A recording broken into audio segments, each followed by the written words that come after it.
Hello everyone, welcome to GATE academy plus. मैं हूं खुमेश साहू और मैं आपको पढ़ा रहा हूं engineering mechanics. Okay, last class में मैंने आपको concept of method of joint पढ़ाया था डियर, राइट। कि गिवन ट्रस का स्ट्रक्चर रहेगा और उसका एनालिसिस करना है आपको by using the method of joint, right. तो पूरे कंसेप्ट के बारे में मैंने डिस्कस किया हुआ था।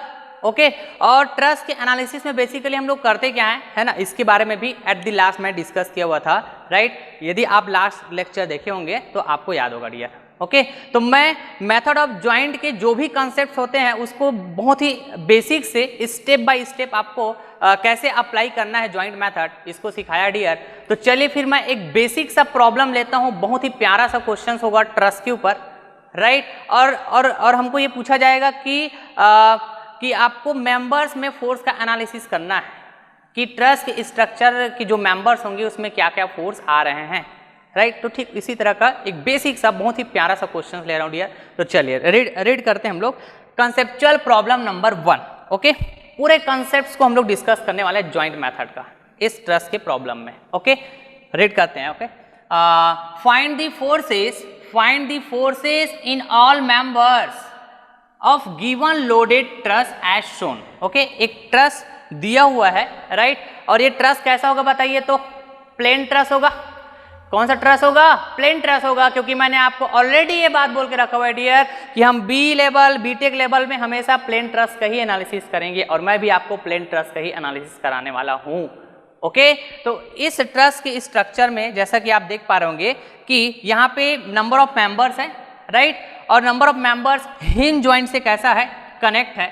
ओके डियर, जैसे कि आपको पता है हिंज जॉइंट या फिर पिन जॉइंट होना चाहिए, मेंबर्स को एंड टू एंड कनेक्ट होना चाहिए। तो देखेंगे एंड टू एंड कनेक्ट है सारे मेंबर्स जो है, राइट। इस हिंज जॉइंट बी में इस ट्रस स्ट्रक्चर में एक लोड भी अप्लाई हुआ है, that is the W, right. That is nothing but 50 Newton जो इस जॉइंट बी में अप्लाई हुआ है। क्लियर है? और यहाँ पे कुछ एक्सटर्नल सपोर्ट की भी बात हुआ है, जहाँ पे आप देख पाओगे कि जॉइंट ए में एक्सटर्नल सपोर्ट हिंज सपोर्ट आप देख पा रहे हैं और यहाँ पे जॉइंट सी में रोलर सपोर्ट देख पा रहे हैं। इस तरह से आपको एक ट्रस का स्ट्रक्चर दिया हुआ है डियर, राइट। तो इसके जितने भी मेंबर्स है ना, जितने भी मेंबर्स होंगे इन सभी मेंबर्स में हमको ये फोर्स का एनालिसिस करना है कि कौन से मेंबर में कितना फोर्स आ रहे हैं, एज वेल एज मेंबर में उस फोर्स का नेचर क्या है, ये भी हम लोग फाइंड आउट करेंगे डियर। क्लियर है? तो इसको मैं सॉल्व करने जा रहा हूं किससे? जॉइंट मेथड से। किससे सॉल्व करने जाऊंगा बताइए? तो जॉइंट मेथड।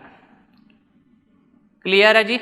ओके, तो जॉइंट मेथड से जब मैं सॉल्व करने जाता हूं तो सबसे पहला स्टेप क्या होता है डियर? याद कीजिए, सबसे पहला स्टेप होगा कि मैं गिवन ट्रस के स्ट्रक्चर का एफबीडी ड्रॉ करूंगा। और एफबीडी ड्रॉ करूंगा मतलब जो भी सपोर्ट प्रोवाइड हो रहेगा उस सपोर्ट को सेपरेट करूंगा इस ट्रस के स्ट्रक्चर से, राइट। तो इस हिंज सपोर्ट को मैं सेपरेट कर देता हूं, राइट, सेपरेट कर देता हूं। तो जैसे ही मैं सेपरेट करूंगा तो यहां पे दो एक्सटर्नल सपोर्ट रिएक्शन आएंगे डियर, जैसा कि आपको पता है। इस ज्वाइंट में बात हो रहा है तो ये ज्वाइंट ए है तो ये हो जाएगा RAX और ये हो जाएगा RAY। सिमिलरली इस रोलर सपोर्ट को भी मैं यदि सेपरेट करता हूं डियर, सेपरेट करता हूं इस ट्रस के स्ट्रक्चर से, तो यहां पर भी एक सपोर्ट रिएक्शन आएगा, that is nothing but external support reaction RCY। इसमें एक ही आता है सपोर्ट रिएक्शन रोलर सपोर्ट में, that is nothing but perpendicular to the surface. तो रोलर सपोर्ट का जो सरफेस ऐसा था हॉरिजॉन्टल, तो इसके परपेंडिकुलर इस तरह से, like this. Okay, FBD draw कर लिया हमने होल ट्रस स्ट्रक्चर का। उसके बाद जो ये सपोर्ट रिएक्शन फोर्स पिक्चर में आया है इसको फाइंड आउट करना है आपको, इसको फाइंड आउट करना है। मतलब ये कैसा है? अननोन है। कैसा है? अननोन है। याद कीजिए मैंने बेसिक अजम्पशंस में आपको ये बताया डियर कि पूरे ट्रस का जो स्ट्रक्चर होगा वो स्टैटिक इक्विलिब्रियम में होगा। और स्टैटिक इक्विलिब्रियम में होगा तो आपको पता है डियर, स्टैटिक इक्विलिब्रियम में जब भी कोई बॉडी होता है तो उसमें हमको अननोन फोर्स की फाइंड आउट करने की बात होती है, तो हम स्टैटिक इक्विलिब्रियम इक्वेशन यूज करते हैं। और स्टैटिक इक्विलिब्रियम इक्वेशन यूज करने के लिए आपके पास दो ऑप्शन होता है कि उसमें फोर्स सिस्टम अप्लाई हुआ है बॉडी में, वो कोप्लेनर कंकरेंट है कि कोप्लेनर नॉन कंकरेंट है। तो ऑब्वियस है डियर, ये जो बॉडी ये है ट्रस का बॉडी, इसको मैं यदि बॉडी कंसिडर करूं तो एक ट्रस का बॉडी बोल सकता हूं, और मैं प्लेन ट्रस का एनालिसिस कर रहा हूं तो ये प्लेन बॉडी हुआ, और प्लेन बॉडी हुआ मतलब इसमें जितने भी फोर्सेस का जब सिस्टम अप्लाई होगा, जितने भी फोर्सेस होंगे जब वो फोर्स का सिस्टम अप्लाई होगा तो इसको मैं कोप्लेनर फोर्स सिस्टम बोलूंगा। अब चेक करूंगा कि कोप्लेनर कंकरेंट है कि कोप्लेनर नॉन कंकरेंट है, तो आप देख पाएंगे डियर कि जितने भी फोर्सेस है सभी फोर्सेस का लाइन ऑफ एक्शन और आप देखोगे उसका पॉइंट ऑफ एप्लीकेशन सभी डिफरेंट है। मतलब ये कैसा है, coplanar non concurrent force system apply हुआ है इस रिजिड प्लेन बॉडी में, रिजिड प्लेन बॉडी में, या फिर मैं बोल सकता हूं रिजिड प्लेन ट्रस। और आपको ये भी पता है कि मैं रिजिड प्लेन ट्रस का एनालिसिस करता हूं, राइट। और रिजिड प्लेन ट्रस है कि नहीं, गिवन प्लेन ट्रस जो है इसको कैसे चेक करना है, तो आपके पास इक्वेशन है डियर, मैंने आपको बताया। और ऑब्वियस है यदि मैं ट्रस का एनालिसिस करवा रहा हूं आपको तो मैं प्लेन ट्रस का एनालिसिस कराऊंगा और रिजिड प्लेन ट्रस का एनालिसिस कराऊंगा, तो आप चाहे तो चेक करके देख सकते हैं। क्लियर बात है जी। तो coplanar non concurrent force system apply हुआ यहाँ पे, है ना। तो अननोन्स को मैं फाइंड आउट करने जाऊंगा तो मेरे पास 3 इक्विलिब्रियम इक्वेशन होंगे। कितने इक्विलिब्रियम इक्वेशन होंगे जी? 3। ओके, तो चलिए सबसे पहला इक्विलिब्रियम इक्वेशन मैं अप्लाई करता हूं dear, that is the summation F X equal to 0, summation F X equal to 0। Okay, तो एक्स डायरेक्शन में नेट फोर्स क्या कर दूंगा मैं? 0 कर दूंगा। तो देखोगे इस पूरे प्लेन ट्रस के स्ट्रक्चर में एक्स डायरेक्शन में एक ही फोर्स दिख रहा है dear, that is the R A X, वो भी पॉजिटिव एक्स डायरेक्शन में। तो मैं कह पाऊंगा that is R A X equal to 0।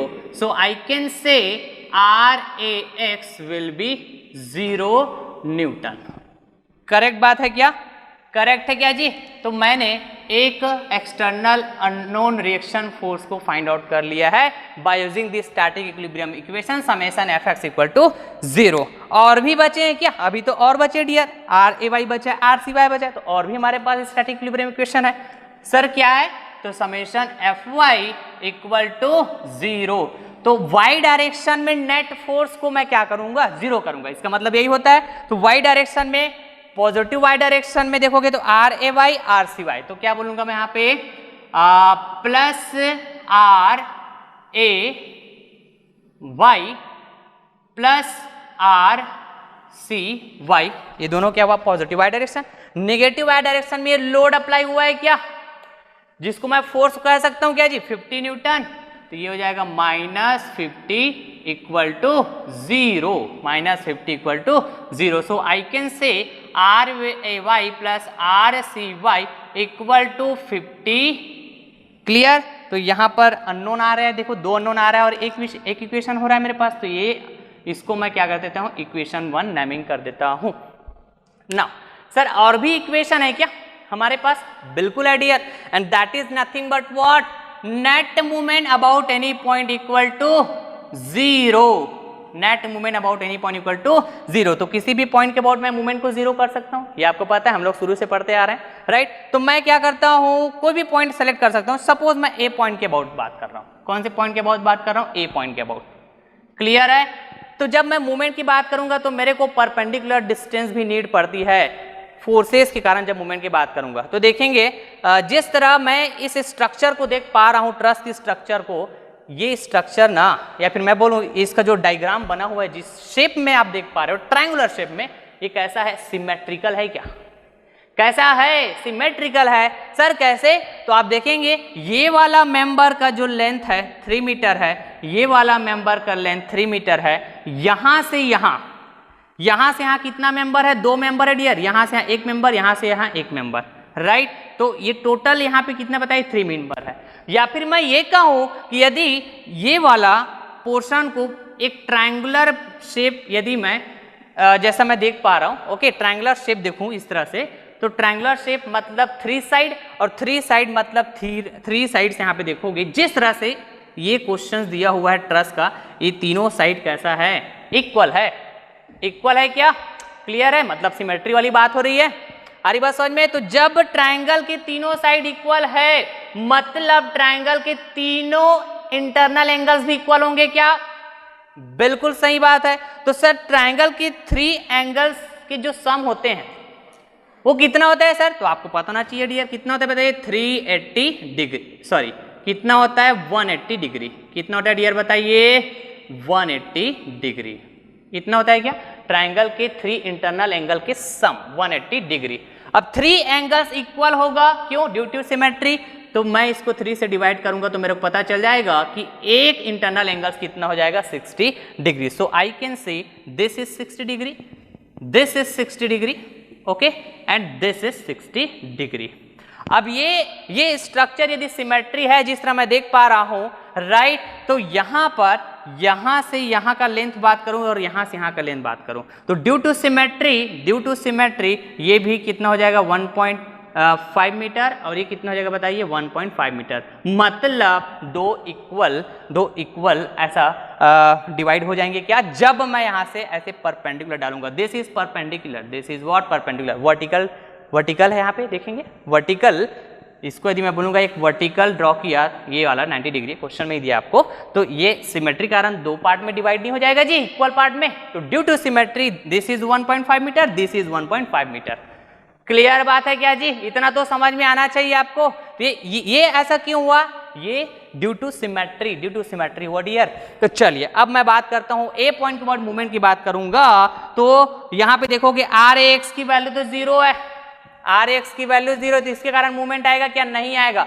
यदि आर एक्स की वैल्यू 0 नहीं भी होता तब भी नहीं आता मूवमेंट, क्योंकि मैं मूवमेंट अबाउट कर है ना, मूवमेंट बात कर रहा हूँ अबाउट पॉइंट ए के अबाउट।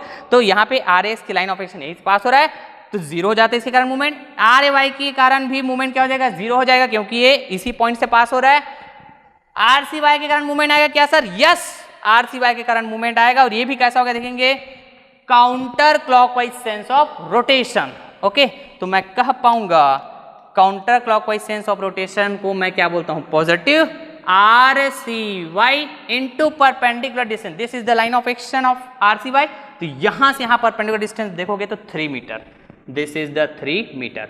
उसके बाद ये W के कारण भी आएगा, W लोड के कारण क्लॉकवाइज सेंस ऑफ रोटेशन, तो -50 इंटू बताइए, तो ये लाइन ऑफ एक्शन हो जाएगा यहां से यहां, ये परपेंडिकुलर डिस्टेंस हो जाएगा ए के अबाउट। तो ये हो जाएगा 1.5 equal to 0। So I can say R C Y into 3 equal to इधर मैं इसको ट्रांसपोज करूंगा तो ये हो जाएगा डियर 75 हो जाएगा क्या बताइए, तो 15 5 जा 75, राइट, और ये पॉइंट लगा हुआ है तो ये हो जाएगा यहाँ से 0 खत्म हो जाएगा, मतलब आप इसको इंटू करोगे तो 75 आएगा ये, राइट। तो R C Y equal to हो जाएगा डियर ये 75/3, मतलब आर सी वाई हो जाएगा 3 2 जा 6, 3 5 जा 15। तो कहने का मतलब क्या हुआ 25 न्यूटन, 25 न्यूटन। क्लियर है। तो इस तरह से मैंने आर एक्स की वैल्यू निकाला और आर सी वाई की वैल्यू निकाला। अब इस इक्वेशन नंबर 1 में यदि मैं इस आर सी वाई की वैल्यू पुट कर दूंगा, राइट, यहां से मैं है ना पुट करूंगा इस आर सी वाई की वैल्यू, तो देखोगे डियर आपको क्या मिलने वाला है, राइट। ये हो जाएगा R A Y, okay, R A Y equal to ये क्या हो जाएगा 50 और आर सी वाई की वैल्यू 25 पुट करूंगा, इधर ट्रांसपोज करूंगा तो -25, then R C Y how much, R C Y की वैल्यू आ जाएगा R C Y equal to 25 newton. अब यहां पर भी आप देखोगे डियर है ना, ये आर सी वाई, राइट, ये आर सी वाई हो गया ना, ये आर ए वाई हो गया ना dear, R A Y, okay, this is nothing but what R A Y. तो आर सी वाई भी फाइंड आउट कर लिया, आर ए वाई भी फाइंड आउट कर लिया, आर ए एक्स की वैल्यू भी फाइंड आउट कर लिया है, ओके। नाउ तो इस तरह से मेरा पहला स्टेप कंप्लीट हो जाता है। नेक्स्ट स्टेप बात करते हैं अब, है ना। तो नेक्स्ट स्टेप में क्या होता है याद कीजिए, तो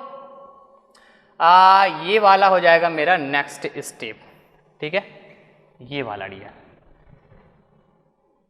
नेक्स्ट स्टेप में draw the forces in all members, तो याद कीजिए, तो मेंबर में जो फोर्स आते हैं वो कैसा होता है, एक्सियल होता है। Just last lecture, okay. Member में जो फोर्स आता है वो कैसा होता है, एक्सियल होता है। क्लियर? तो एक्सियल फोर्स कैसा होगा, या तो टेंसाइल होगा या तो कंप्रेसिव होगा। तो उस एक्सियल फोर्स को मैं रिप्रेजेंट करूंगा मेंबर में। तो ये होता है मेरा सेकेंड स्टेप। ओके डियर, तो कैसे रिप्रेजेंट करते थे याद कीजिए तो। ओके, जैसे मैं यहाँ पे बताता हूँ, यहीं पास है ना, ये वाला मेंबर की बात करता हूँ। एक मेंबर में ऐसे मैं ये सारी चीजें मैं डिस्कस किया हुआ है आपसे, सारी चीजें। तो देखिए, तो ये मेंबर को मैं यहाँ पे लाया, अलग से लाया, देखेंगे ये, और इस मेंबर का कुछ ना कुछ तो एक्सिस होगा डियर, कुछ ना कुछ तो एक्सिस होगा। ओके, तो एक्सिस के अलोंग जब मैं फोर्स को रिप्रेजेंट करूंगा, ये कौन सा मेंबर की बात कर रहा हूं मैं, ये मेंबर है मेरा BC। कौन सा बताइए, BC। ओके, तो एक्सिस के अलोंग फोर्स FBC इसी तरह से रिप्रेजेंट करते थे क्या सर? ऐसा क्यों करते हैं आपको पता होना चाहिए, कल के लेक्चर में मैंने बहुत डिटेल से समझाया हुआ है आपको कि हर एक मेंबर टू फोर्स मेंबर होता है, और टू फोर्स मेंबर का मतलब होता है मेंबर के दोनों साइड में सेम अमाउंट का, सेम नेचर का, सेम लाइन ऑफ एक्शन में, या फिर मैं बोलूं मेंबर के एक्सिस के लॉन्ग फोर्स लगेगा दोनों एंड में। ये होता है two force member, and this is nothing but the representation of two force member. लेकिन इसका मतलब ये बिल्कुल नहीं होगा डियर कि इस मेंबर में दो फोर्स है। इसका मतलब ये बिल्कुल नहीं होगा इस मेंबर में दो फोर्स है। इस मेंबर में एक्सियल फोर्स कैरी कर रहा है, या तो वो टेंसाइल हो गया या तो कंप्रेसिव। तो इस मेंबर में कौन सा फोर्स लग रहा है, टेंसाइल फोर्स लग रहा है, एक्सियल टेंसाइल फोर्स। तो इस मेंबर में जब मैं फोर्स काउंट करने जाऊंगा तो एक ही काउंट करूंगा, ऑलवेज रिमेंबर, ऑलवेज रिमेंबर। तो इस तरह से मैं मेंबर में फोर्स को रिप्रेजेंट करता हूं। तो इस तरह सभी मेंबर्स में कर सकता हूं फोर्स को रिप्रेजेंट, यहां भी, यहां भी, यहां भी। क्लियर बात है? तो मैं आपको है ना, जब ज्वाइंट मेथड का कॉन्सेप्ट बताया था डियर, तो मैं आपको ये भी बात बोल के रखा हुआ था कि मैं थ्रू आउट दी चैप्टर मैं जब भी फोर्स को रिप्रेजेंट करूंगा मेंबर में, राइट, तो मैं ना हमेशा थ्रू आउट टेंसाइल ही अज्यूम करते जाऊंगा। कैसा अज्यूम करते जाऊंगा? टेंसाइल ही। आप चाहते तो कंप्रेसिव भी अज्यूम कर सकते हो। तो जब मैं मेंबर में फोर्स को रिप्रेजेंट करता हूं तो जो मेंबर है अपने रेस्पेक्टिव ज्वाइंट से कनेक्टेड होंगे, राइट, तो उस ज्वाइंट में भी उतना ही फोर्स आता है। ये मैंने बताया आपको, that is as per the Newton's third law of motion, right. तो यहां पे क्या बताइए, ज्वाइंट बी है, जो ज्वाइंट क्या है बताइए, सी है। ज्वाइंट क्या है, सी है। और ये कैसा है बताइए, ज्वाइंट बी है। यहां पे बता देता हूं मैं, ज्वाइंट बी, ये देखो यहां पे लिख देता हूं, ये ज्वाइंट बी। इस ज्वाइंट बी से कनेक्ट है इस मेंबर बीसी का एंड बी, और इस ज्वाइंट सी से कनेक्ट है इस मेंबर बीसी का एंड सी। इस ज्वाइंट सी से कनेक्ट है मेंबर बीसी का एंड सी। क्लियर है बात? ओके, तो ये जो एफ बी फोर्स है और ये जो एफ बी फोर्स है जो इस मेंबर में है ना रिप्रेजेंट किए हमने, जिसको हम क्या बोले, टू फोर्स मेंबर। तो ये वाला एफ बी फोर्स इस ज्वाइंट बी के लिए एक्शन फोर्स की तरह काम करेगा, तो ज्वाइंट बी रिएक्ट करेगा। ज्वाइंट बी क्या करेगा, रिएक्ट करेगा इतने ही अमाउंट का, that is the F B C. Clear? ठीक उसी तरह ये ज्वाइंट सी में जो force F B C represent, joint C बोलता हूं, मेंबर बी सी के एंड सी में जो फोर्स बी सी रिप्रेजेंट किए हो, ये force B C action force की तरह काम करेगा ज्वाइंट सी के लिए। तो ज्वाइंट सी क्या करेगा, रिएक्ट करेगा उतना ही amount A B C, same line of action में। और लाइन ऑफ एक्शन क्या बताइए, तो यहाँ पे मेंबर के एक्सिस है। क्लियर है? तो यहां पर आप देखोगे मेंबर्स में मैंने फोर्स को रिप्रेजेंट किया है, उसका नेचर कैसा है, टेंसाइल है। तो जब ज्वाइंट में वही फोर्स आप देखते हो तो ये भी ज्वाइंट के लिए टेंसाइल दिखेगा क्या, ज्वाइंट के लिए टेंसाइल दिखेगा क्या जी? क्लियर बात है सर, बिल्कुल क्लियर बात है। तो मैं यह भी कह पाऊंगा क्या कि जब मैं फोर्स BC फाइंड आउट करने जाऊंगा, मतलब मेंबर्स BC में फोर्स फाइंड आउट करने जाऊंगा, तो क्या फाइंड आउट करना होगा, FBC। तो FBC की वैल्यू यदि मैं इस ज्वाइंट को कंसीडर करते हुए फाइंड आउट कर पाऊंगा, राइट, तो मैं कह सकता हूं यही FBC, यही FBC है, यही FBC, यही FBC है, और यही FBC, यही FBC है। क्लियर बात है क्या? क्लियर बात है क्या जी? ओके, तो मैं इन शॉर्ट बात करूं तो मैं यह कह सकता हूं मेंबर्स में फोर्स को रिप्रेजेंट करने का मतलब यह भी होगा कि मैंने ज्वाइंट में फोर्स को रिप्रेजेंट कर दिया। तो ज्वाइंट में फोर्स को रिप्रेजेंट किया मतलब मेंबर में फोर्स को रिप्रेजेंट कर दिया। क्लियर है? तो मेरा मेथड है क्या, ज्वाइंट मेथड। पूरा फोकस होगा किसमें, ज्वाइंट में। किसमें होगा, ज्वाइंट में। क्लियर बात है जी। तो मैं कह सकता हूं this is the member A B, this is the member A B. अब ज्वाइंट के लिए बात करूंगा तो क्या हो जाएगा, F A B, F A B. Clear बात है क्या जी? Okay. Now this is the member B D, तो मैं कह सकता हूं ज्वाइंट डी में आएगा F B D, joint B में भी आएगा F B D. Okay. This is the member B C, तो ज्वाइंट बी में आएगा एफ बी सी और इसमें भी आएगा एफ बी सी। क्लियर बात है? This is the member C D, तो ज्वाइंट डी में आएगा एफ सी डी, तो ये भी आएगा F C D. Clear? Joint A की बात करूंगा तो this is the member A D, तो यहाँ पे फोर्स आएगा एफ ए डी, तो ए भी आएगा एफ ए डी। तो मैं ये बोला डियर, फोर्स को रिप्रेजेंट करूंगा तो थ्रू आउट मैं टेंसाइल ही बात करूंगा, आप चाहो तो कंप्रेसिव भी बात कर सकते हो। तो मेंबर्स में फोर्स को रिप्रेजेंट किया मैंने टेंसाइल, राइट। तो यहां पर भी मैं देख पाऊंगा जब ज्वाइंट में उन फोर्सेस को देखता हूं तो वो भी टेंसाइल ही दिखेगा। मेंबर्स में टेंसाइल कैसे पता चलता है, away from the end of the member, away from the end of the member. तो ज्वाइंट में देखूंगा कैसे देखूंगा, away from the joint of the, है ना, away from the joint, away from the joint, away from the joint, away from the joint, सारे के सारे कैसा है, टेंसाइल है। तो ये इसको मैंने अभी अज्यूम करके रखा हुआ है, राइट। अब ये पता चलेगा कि एग्जैक्ट एक्चुअल में ये टेंसाइल है कि नहीं है, ये पता चलेगा आफ्टर द कैलकुलेशन। तो हम लोग आगे स्टेप फॉलो करते हैं फिर। तो सेकेंड स्टेप मेरा कंप्लीट हुआ, सेकेंड स्टेप मेरा कंप्लीट हुआ। ओके। नाउ अब थर्ड स्टेप की बात करते हैं। कौन सी स्टेप की बात करेंगे डियर, थर्ड स्टेप। तो select that joint, select that joint which has only two unknown force, which has only two unknown force। Okay. तो देखेंगे जितने भी ज्वाइंट्स की बात हुई यहाँ पे ए बी सी डी, सभी ज्वाइंट्स में मैं जाके देखूंगा कि कितने कितने अननोन से। पहले तो ये चेक करता हूं। तो सबसे पहले यहाँ पे मैं कुछ मिस कर रहा हूं क्या, ऐसा आपको समझ आ रहा है क्या, बताइए। तो मैं कुछ मिस कर रहा हूं क्या डियर? सर बिल्कुल आप मिस कर रहे हो सर। देखिए तो ज्वाइंट बी में जो लोड अप्लाई हुआ है ना, उसको तो आपने इसमें दिखाया नहीं। बिल्कुल सही बात है, क्योंकि आपने तो अभी मेंबर्स फोर्स को रिप्रेजेंट किया है ज्वाइंट में। क्लियर? सही बोल रहे हो भैया। तो यहाँ पे हो जाएगा W = 50 न्यूटन। Correct sir. आपने और भी कुछ मिस किया है।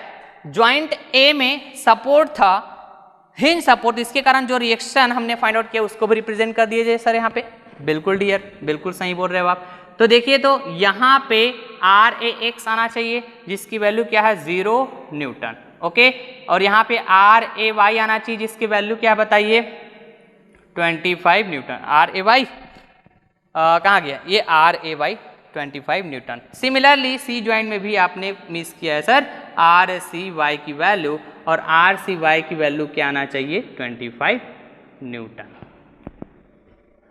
अब तो करेक्ट है, करेक्ट है डियर ना। अब यहां पे यदि मैं पूछूं आपको कि डियर RAX की वैल्यू 0 आया है, क्या आया है, 0 आया है, तो मैं इसको रिप्रेजेंट करूं या फिर मैं बोलूं इसको कंसिडर करूं या ना करूं, कोई परेशानी, कोई दिक्कत नहीं होना चाहिए। क्योंकि डियर जीरो फोर्स कोई इफेक्ट डालेगा क्या इसमें, 0 न्यूटन का फोर्स आया है हॉरिजॉन्टल डायरेक्शन में RAX का, तो वो कोई इफेक्ट डालेगा कि नहीं डालेगा। नाउ अब मैं क्या इस 25 न्यूटन को ऐसा भी कर सकता हूं क्या, bye using the principle of transmissibility of force, इसको मैं इसी के लाइन ऑफ एक्शन में, राइट, और साथ ही साथ ये वाला जो RCY था इसको भी इसी के लाइन ऑफ एक्शन में इस ज्वाइंट में शिफ्ट करता हूं क्या डियर, बिल्कुल कर सकते हो सर। तो मैं कह सकता हूं this is the 25 Newton and this is also the 25 Newton. तो मैं यहां से इसको क्या कर दूंगा जी, रिमूव कर दूंगा। क्लियर है बात, अब पूरी चीजें यहां पे रिप्रेजेंट हो गया है, बिल्कुल सही बात है ना। अब मैं चेक करूंगा, जब मैं थर्ड स्टेप में जाऊंगा तो select that joint which has only 2, या फिर मैं बोलूं select that joint which has maximum 2, which has maximum 2 unknown force, which has maximum 2 unknown force। तो देखिए तो यहाँ पर यदि मैं ज्वाइंट ए में बात करूं तो मैं लिखते जाता हूं ना कितना कितना अननोन्स है ना। तो देखिएगा यहाँ पे यदि मैं बात करूँ तो देखोगे 1 2 कितना अननोन है बताइए, 2 अननोन, ठीक है। यहाँ ज्वाइंट डी में बात करता हूँ तो देखिए तो कितना नोन है, 1 2 3 अननोन है डियर। ज्वाइंट सी में बताइए तो कितने अननोन है, 1 2, सर यहाँ भी 2 अननोन है, 2 unknown. Clear sir. Joint B में तो आप बोल सकते हो 1 2 3, कितना नोन है, 3 अननोन। अरे बात समझ में, जैसा मैंने कल पढ़ाया आपको ज्वाइंट मेथड, जो जो स्टेप बताया है उसी स्टेप से मैं सॉल्व करवा रहा हूं। क्लियर बात है, ओके। तो ये 3 अननोन है डियर, ओके। तो मैं उस ज्वाइंट को सेलेक्ट करूंगा, जिसमें मैक्सिमम कितना अननोन हो, 2 अननोन हो। सर ऐसा क्यों, ऐसा इसलिए डियर क्योंकि ज्वाइंट में यदि आप फोर्सेस के सिस्टम को देखोगे तो कैसा है, कंकरेंट फोर्स सिस्टम है। कैसा है, कंकरेंट फोर्स सिस्टम। यदि मैं इस ज्वाइंट को एक प्लेन बॉडी का पार्ट मानूं तो बिल्कुल मान सकता हूं। सर ऐसा कैसे, क्योंकि ये जो प्लेन ट्रस है जिसका मैं एनालिसिस करने जा रहा हूं, राइट, तो इस प्लेन ट्रस का नंबर ऑफ पार्ट्स होंगे, ज्वाइंट पार्ट होंगे, मेंबर पार्ट होंगे। तो ज्वाइंट भी प्लेन बॉडी का पार्ट है, मतलब मैं उसको प्लेन बॉडी कंसीडर कर सकता हूं क्या, ज्वाइंट को। क्लियर बात है। तो फोर्स सिस्टम कंकरेंट दिखा आपको, यहां भी हर एक ज्वाइंट्स में। तो एक प्लेन बॉडी कंसीडर करता हूं हर एक ज्वाइंट्स, तो कोप्लेनर कंकरेंट फोर्स सिस्टम हुआ। और कोप्लेनर कंकरेंट फोर्स सिस्टम के कंडीशन में जब भी अननोन फोर्स फाइंड आउट करने की बात होती है तो हमारे पास 2 स्टैटिक इक्विलिब्रियम इक्वेशन होते हैं dear, 2 static equilibrium equation.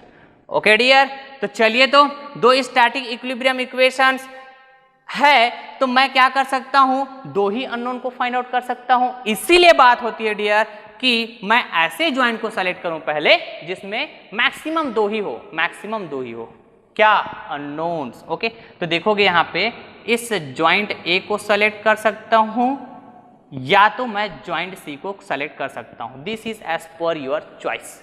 Clear बात है। तो मैं सीक्वेंस से चलना ज्यादा पसंद करता हूं, तो मैं ए को सेलेक्ट करता हूं। क्लियर। तो कंसिडरिंग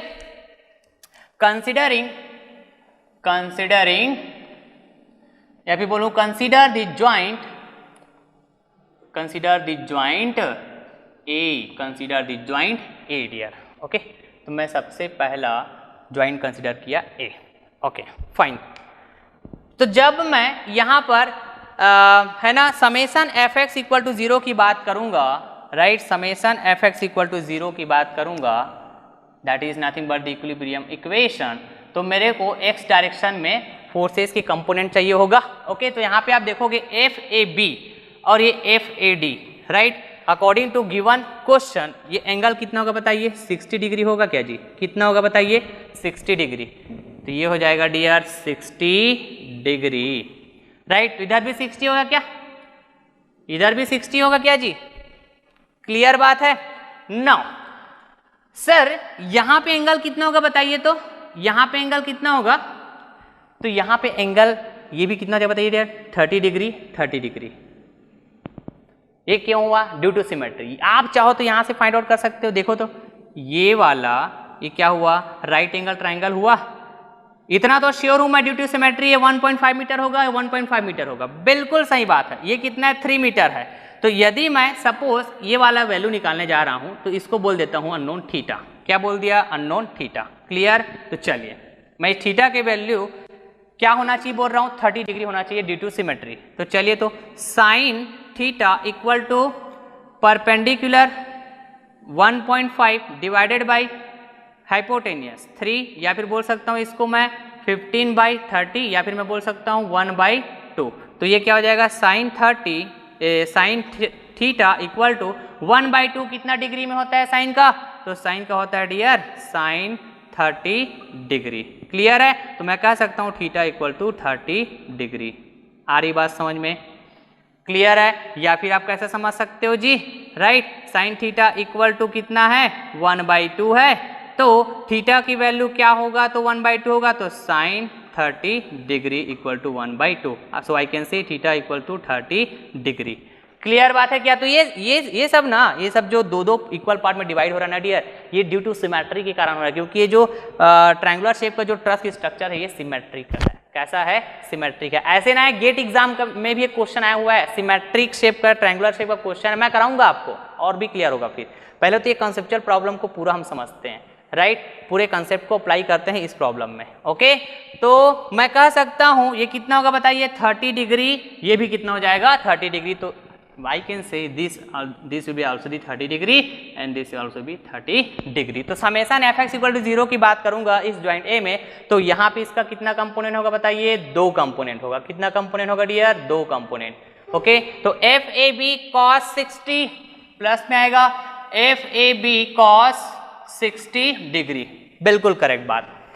और इसके बाद एफ ए डी है, देखोगे तो plus F A D, plus F A D. और भी है क्या एक्स डायरेक्शन में? नहीं है, बिल्कुल इक्वल टू 0, बिल्कुल करेक्ट सर।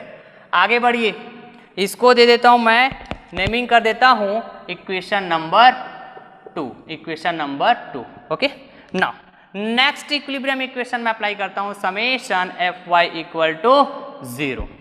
तो एफ वाई इक्वल टू 0 की बात करूंगा तो देखेंगे 25 पॉजिटिव है, 25 पॉजिटिव है, बिल्कुल करेक्ट बात है sir. Okay, now F A B का वाई कंपोनेंट क्या होगा बताइए? साइन कंपोनेंट आएगा 60 डिग्री के साथ। क्लियर है क्या? ओके, तो F A B sine 60 degree equal to 0। तो मैं यहां से एफ ए बी की वैल्यू फाइंड आउट कर पाऊंगा क्या डियर? एफ ए बी की वैल्यू मैं बिल्कुल फाइंड आउट कर पाऊंगा। Sine 60 how much? Square root 3/2 equal to 25 इधर आ जाएगा तो -25। ओके, तो एफ ए बी की वैल्यू मैं बिल्कुल बता पाऊंगा, 2 इंटू 25 हो जाएगा -50/√3, -50/√3 न्यूटन। क्लियर? ओके, इस तरह से मैंने एफ ए बी की वैल्यू फाइंड आउट कर लिया है। अब इस एफ ए बी की वैल्यू को यदि मैं यहाँ इक्वेशन नंबर 2 में पुट करूँ डियर, तो मैं बिल्कुल कह पाऊंगा राइट कि ए डी की वैल्यू क्या होगा। क्लियर है? इस ए बी की वैल्यू को यहाँ पे पुट करूँगा, फिर मैं ए डी की वैल्यू फाइंड आउट कर पाऊंगा। और ए डी की वैल्यू क्या आएगा? इसको मैं ग्रीन ब्लू कलर के पेन से यहाँ से है ना सॉल्व करके बता रहा हूँ। देखिएगा, एफ ए बी की वैल्यू बताइए तो कितना है? -50/√3। क्लियर बात? इनटू कॉस 60 1/2, यहाँ पे प्लस एफ ए डी, बिल्कुल करेक्ट बात है sir, equal to 0। Clear? Then F A D में बता पाऊंगा क्या जी? F A D equal to how much? देखिएगा 2 नीचे में है, यहाँ पे 50 है, तो 25 हो जाएगा ये, तो -25/√3 और उसको मैं उधर ट्रांसपोज करूंगा तो ये हो जाएगा 25/√3 न्यूटन। Okay, 25/√3 Newton. क्लियर? तो मैं ज्वाइंट ए को कंसीडर करके एफ ए बी की वैल्यू फाइंड आउट कर पाया और एफ ए डी की वैल्यू भी फाइंड आउट कर पाया डियर। क्लियर है? नाउ अब मैं क्या करता हूं? 4th स्टेप में जाता हूं डियर, याद कीजिए तो 4th स्टेप क्या था जी? 4th स्टेप ये था डियर कि मैं जिस तरह 2 unknown force, maximum 2 unknown force हो ऐसे ज्वाइंट को सेलेक्ट किया, तो वैसे आगे मैं कंटिन्यू रखूंगा, ज्वाइंट टू ज्वाइंट सेलेक्ट करते जाऊंगा जिसमें 2 मैक्सिमम अननोन फोर्स हो और सभी फोर्सेस को, फिर जो भी अननोन फोर्सेस उसको मैं फाइंड आउट करते जाऊंगा और इस प्रोसेस को तब तक कंटिन्यू रखूंगा जब तक कि पूरे अननोन फोर्सेस, जो रिक्वायर्ड अननोन फोर्सेस है वो फाइंड आउट नहीं हो जाता है। तो मैं चाहूं तो अब यहाँ पे अब डी ज्वाइंट को कंसिडर कर सकता हूँ। कैसे? भले ही इसमें 3 अननोन दिख रहा था पहले, लेकिन आपने एफ ए डी की वैल्यू तो फाइंड आउट कर लिया ना यहाँ पर, तो यहाँ पे अब कितना अननोन फोर्स हो गया जी? 2 अननोन फोर्स हो गया क्या डियर? तो मैं अब क्या करने वाला हूँ? डी ज्वाइंट को कंसीडर करने वाला हूँ। कौन से ज्वाइंट को? डी ज्वाइंट को कंसीडर करने वाला हूँ। तो 4th स्टेप मेरा ये हो जाएगा कि कंसीडर द ज्वाइंट,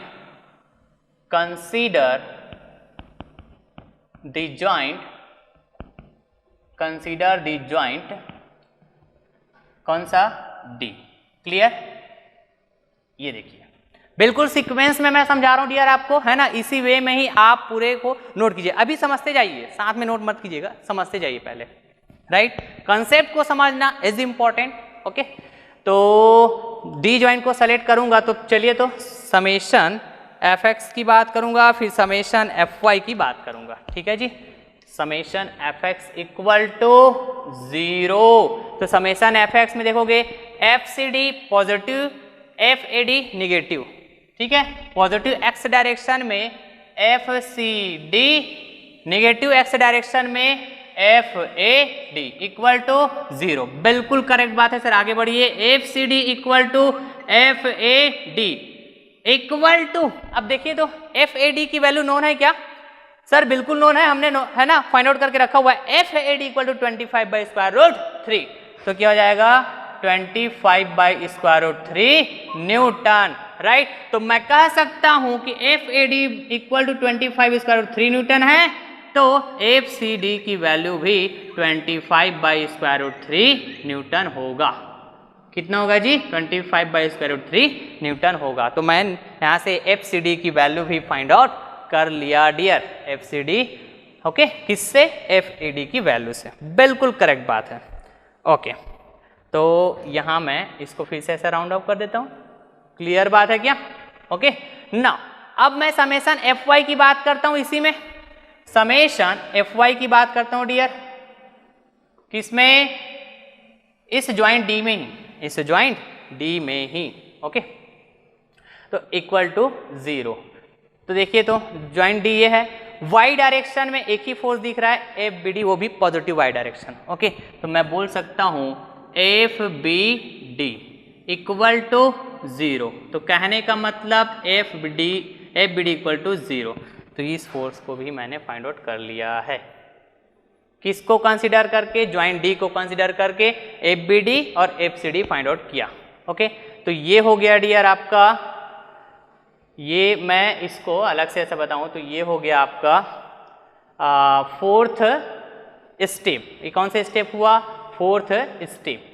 ठीक, यहां से लेके यहां तक, ये देखिए जो ब्लैक कलर से बताया हूं, ये हो गया fourth step. Now come to the next joint, right. तो नेक्स्ट ज्वाइंट में फिर से देखूंगा मैक्सिमम 2 अननोन फोर्स। ओके, तो आप चाहो तो ज्वाइंट बी को कंसीडर कर सकते हो, आप ज्वाइंट सी को भी कंसीडर कर सकते हो। सर कैसे? क्योंकि मैक्सिमम 2 अननोन फोर्स होना चाहिए। एक अननोन फोर्स होगा तो चलेगा क्या? बिल्कुल चलेगा, क्योंकि हमारे पास इक्वेशंस कितने हैं सॉल्व करने के लिए? अननोन को 2 इक्वेशन है, summation F X equal to 0, summation F Y equal to 0। तो हम अननोन्स कितना फाइंड आउट कर सकते हैं? Maximum two maximum 2। तो हम यहाँ पे देखोगे ज्वाइंट सी में सी डी की वैल्यू फाइंड आउट हो चुका है यहाँ से, ज्वाइंट डी को कंसीडर करने से, तो अननोन सिर्फ बी सी बचा। इधर देखिए तो बी, ज्वाइंट बी की यदि मैं बात करूं तो ए बी की वैल्यू फाइंड आउट कर चुका हूं मैं ज्वाइंट ए को कंसीडर करके, बी डी की वैल्यू फाइंड आउट कर चुका हूं मैं ज्वाइंट डी को कंसीडर करके। क्लियर बात है। तो यहां भी एफ बी सी एक ही अननोन फोर्स बच रहा है, तो कोई भी आप ज्वाइंट को सेलेक्ट कर सकते हो, answer will be the same. तो मैं ना सीक्वेंस से चल रहा हूं तो ज्वाइंट सी को कंसीडर कर लेता हूं। किसको कंसीडर कर लेता हूं जी? ज्वाइंट सी को। ओके, अब देखिएगा इस ज्वाइंट सी को जब मैं कंसीडर करूंगा, यहां पर इधर बता रहा हूं मैं, यहां लिखता हूं मैं चाह रहा हूं कि इस बोर्ड में, है ना, एक ही बोर्ड में बिना कुछ मिटाए सारे कंसेप्ट आपके सामने होना चाहिए। ठीक है, सारे कंसेप्ट आपके सामने होना चाहिए, मिटाने की जरूरत ना पड़े। इसलिए ना मैं थोड़ा सा स्पेस बचाने के अभी चक्कर में हूँ थोड़ा, है ना। तो देखिएगा आगे कंसीडर द ज्वाइंट सी की बात कर रहा हूँ, इसको मैं बोल देता हूँ, चलिए स्टेप बाय स्टेप की बात कर रहा हूँ, तो ये 5th स्टेप। ठीक है, राइट, 5th स्टेप कंसीडर, इसको अलग कलर में लिख देता हूं मैं, कंसीडर। ओके, स्टेप की बात कर रहा हूं मैं, ना कलर भी प्रॉपर यूज करता हूं ताकि आपको कंफ्यूजन ना हो।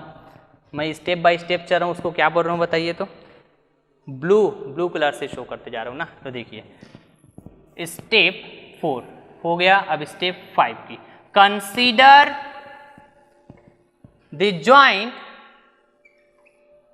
Consider the joint C, consider the joint C। Clear है डियर? ओके, तो इस ज्वाइंट में मेरे को एक ही इक्वेशन की नीड पड़ेगी डियर। ओके, तो आप देखोगे इस एफ बी सी का 2 कंपोनेंट दिखेगा, राइट, एक एक्स डायरेक्शन में, वाई डायरेक्शन में। क्लियर बात है जी। तो एक्स डायरेक्शन में बात करूंगा तब भी एफ बी सी का कंपोनेंट दिखेगा मेरे को, वाई डायरेक्शन में बात करूंगा तब भी एफ बी सी का कंपोनेंट दिखेगा। तो या तो मैं समेशन एफ एक्स की बात करूंगा या तो समेशन एफ वाई की, एक ही इक्वेशन की नीड पड़ेगी। क्लियर बात है। तो चलिए मैं कौन सा बात कर लेता हूं, चलिए तो समेशन एफ वाई की बात कर लेता हूं, कोई दिक्कत नहीं होना चाहिए। ओके, तो चलिए समेशन एफ वाई क्या डियर बताइए, summation F Y equal to 0, तो वाई डायरेक्शन में एफ बी सी साइन 60 क्या हो जाएगा बताइए, F B C sine 60 degree. किस में होगा ये, प्लस में होगा क्या, अपवर्ड जा रहा है, 25 भी प्लस में होगा, plus 25 okay equal to 0। Clear है। तो मैं यहाँ पर एफ बी सी की वैल्यू बात करूं तो क्या हो जाएगा, -25 ओके डिवाइडेड बाई साइन 60 की वैल्यू इधर आएगा तो स्क्वायर रूट 3/2 साइन 60 की वैल्यू। ओके, तो यहां पर ये क्या हो जाएगा डियर, एफ बी सी की वैल्यू बात करूंगा तो एफ बी सी फाइनल इसका वैल्यू हो जाएगा -50/√3 न्यूटन। क्लियर बात है क्या। तो ये हो जाएगा एफ बी सी की वैल्यू। क्लियर है जी। ओके डियर, तो हमको जितने भी फोर्सेस फाइंड आउट करने के बोले हुए थे मेंबर्स में, सभी फोर्सेस को हमने फाइंड आउट कर लिया। करेक्ट बात है।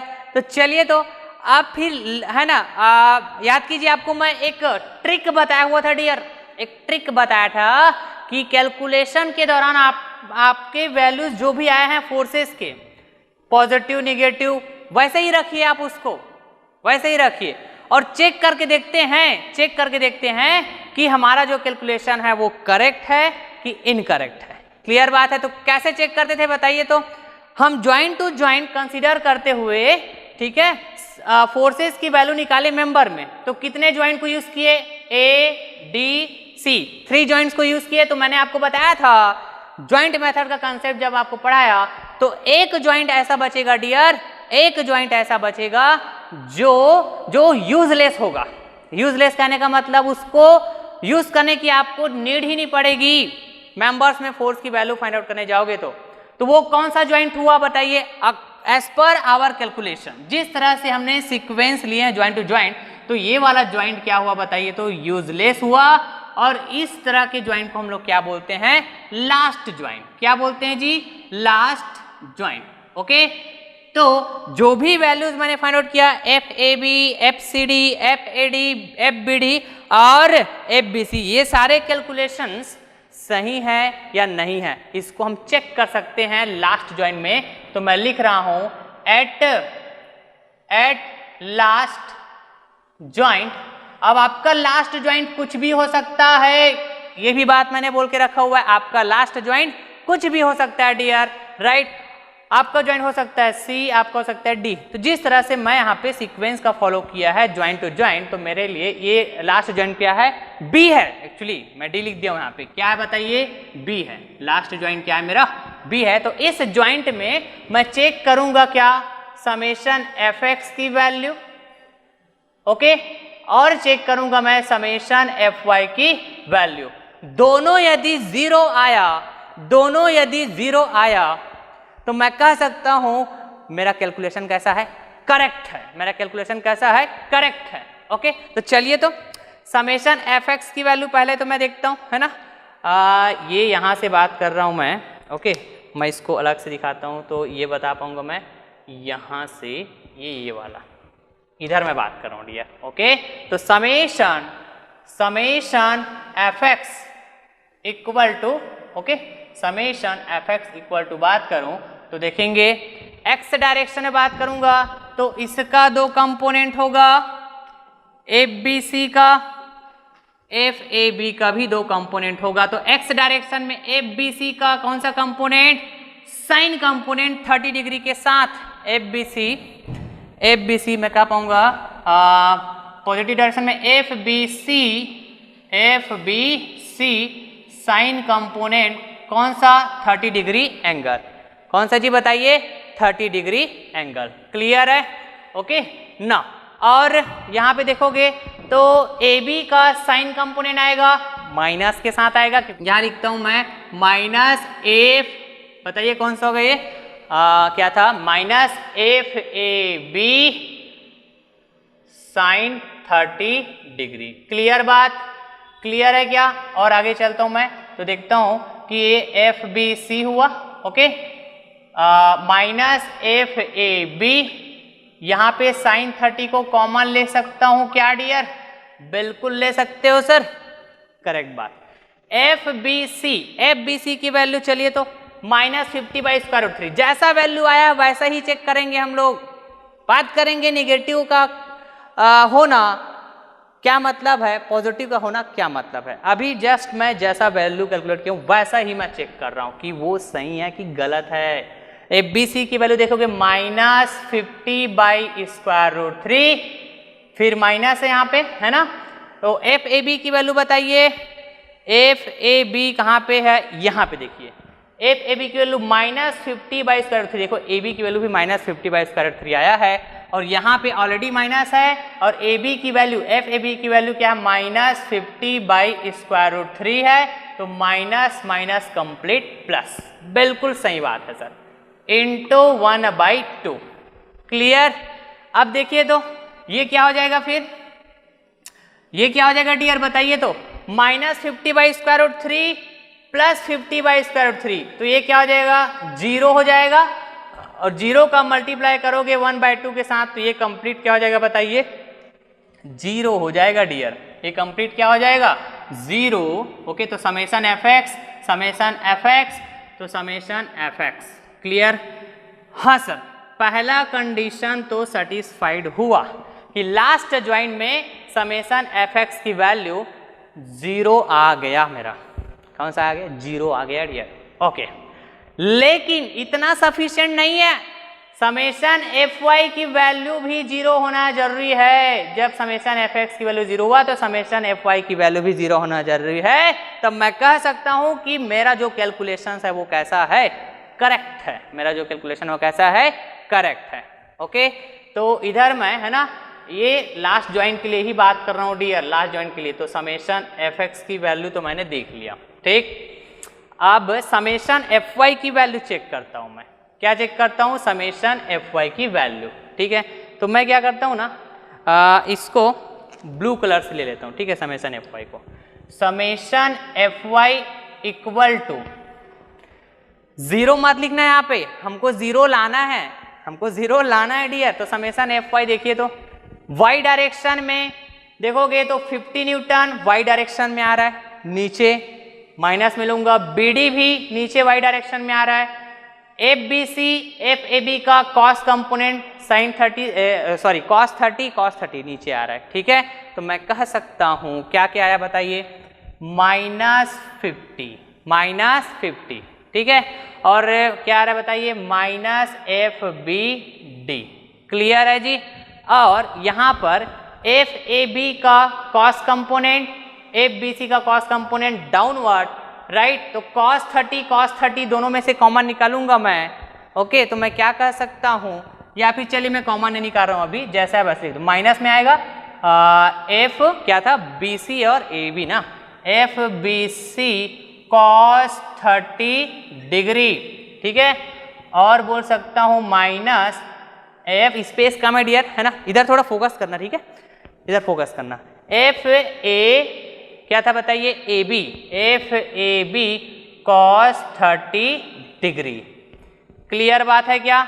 वैल्यू पुट करते हैं, चलिए तो summation F Y equal to -50 का -50, बिल्कुल करेक्ट बात, माइनस एफ बी डी की वैल्यू, एफ बी डी की वैल्यू देखेंगे क्या कितना आया है, ये देखिए एफ बी डी की वैल्यू 0 आया है, तो बोलूंगा मैं 0। क्लियर है बात? क्लियर है जी? ओके सर, क्लियर है। अब चलिए तो यहां पर मैं बात करूंगा माइनस बी सी की वैल्यू कितना है सर बताइए तो। बी सी की वैल्यू ये देखिए माइनस में है, -50/√3 और यहाँ पे माइनस ऑलरेडी है तो माइनस माइनस प्लस 50/√3, 50/√3 और cos 30 का वैल्यू बोलूंगा तो √3/2। ओके सर, क्लियर है। -50 का -50, माइनस का माइनस, FBD की वैल्यू 0, FBC की वैल्यू -50/√3 था, तो ये माइनस और ये वाला माइनस और FBC के वाला जो माइनस ये प्लस हो गया डियर। क्लियर बात है, ठीक है। तो ये हो जाएगा +50/√3 cos 30 मतलब √3/2। और कौन सा वैल्यू बच गया यहाँ पे, ये वाला। तो देखिए, तो इसका भी वैल्यू मैं पुट करता हूँ माइनस, ठीक है। स्पेस काम है डियर, समझते जाइएगा मैं क्या बोलते जाऊँ, जस्ट वैल्यू पुट कर रहा हूँ। माइनस का माइनस, FAB की वैल्यू, FAB कहाँ है बताइए, ये देखिए। इसका भी क्या है, देखो माइनस में है, -50/√3, -50/√3, तो -50/√3 ये, और यहाँ पे माइनस ऑलरेडी है तो माइनस माइनस प्लस हो जाएगा क्या। क्लियर है क्या जी। FAB की यहाँ पे FAB माइनस में है और FAB की वैल्यू भी माइनस में है, तो यहाँ पुट करूंगा -50/√3, तो माइनस और माइनस कंप्लीट प्लस हो जाएगा ना डियर, जिस तरह यहाँ पे हुआ। ओके, इनटू √3 हो जाएगा क्या, √3/2, यहाँ भी इस cos 30 का। अब चेक करते हैं ये FY की वैल्यू 0 आता है कि नहीं आता है। आना जरूरी है डियर, आना जरूरी है। तो देखिए, तो √3 करेक्ट बात है। ये हो जाएगा 2 1 कम 2, 2 25 50, मतलब ये कंप्लीट कितना आया, 25 आया। कितना है बताइए, 25। और इधर बात करूंगा तो 2 1 कम 2, 2 25 50। क्लियर। अब यहाँ पर अब देखोगे -50 +25 +25, हाउ मच, -50 +25 +25, हाउ मच, 0 होगा क्या डियर।